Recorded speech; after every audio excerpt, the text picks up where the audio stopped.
اگر اس سیریز کے ترجمے کے دوران مجھ سے انجانے میں کوئی غلطی ہو جائے، خاص طور پر قرآنی ترجمے یا احادیث کے ترجمے میں، تو اس کے لیے اللہ پاک کی بارگاہ میں توبہ کرتا ہوں۔ اللہ مجھے معاف فرمائے۔ بسم اللہ الرحمن الرحیم۔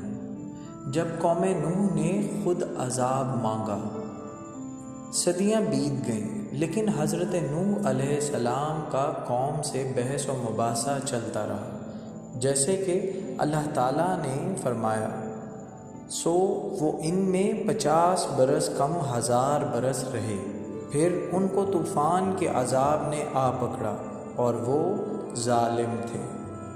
یعنی اتنی طویل مدت گزر جانے کے بعد تھوڑے سے افراد ایمان لائے۔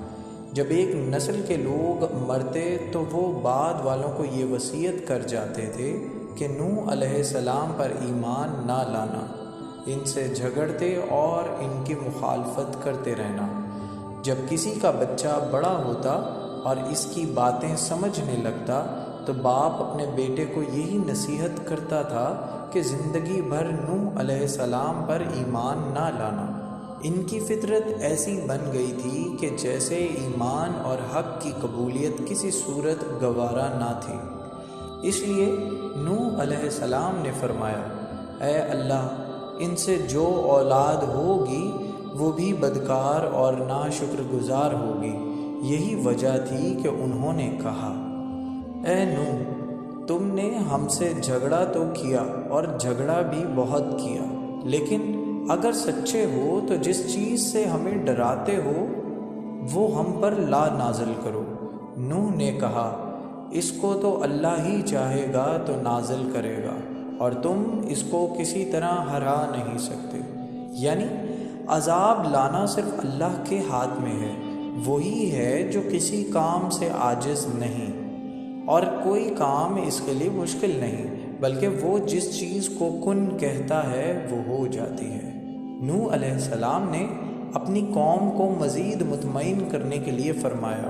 سورہ ہود میں ارشاد ہے، میری خیر خواہی تمہیں کچھ بھی نفع نہیں دے سکتی، گو میں کتنی ہی تمہاری خیر خواہی کیوں نہ چاہوں، بشرطیہ کہ اللہ کا ارادہ تمہیں گمراہ کرنے کا ہو۔ وہی تم سب کا پروردگار ہے اور اسی کی طرف لوٹائے جاؤ گے۔ یعنی اللہ تعالیٰ جسے آزمائش میں ڈالنا چاہے اسے کوئی ہدایت نہیں دے سکتا، وہی جسے چاہتا ہے ہدایت دیتا ہے اور جسے چاہتا ہے ہدایت سے محروم رکھتا ہے۔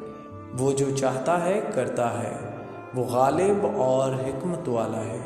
وہی جانتا ہے کہ کون ہدایت کا مستحق ہے اور کون گمراہی کے لائق ہے، اسی کی حکمت کامل ہے۔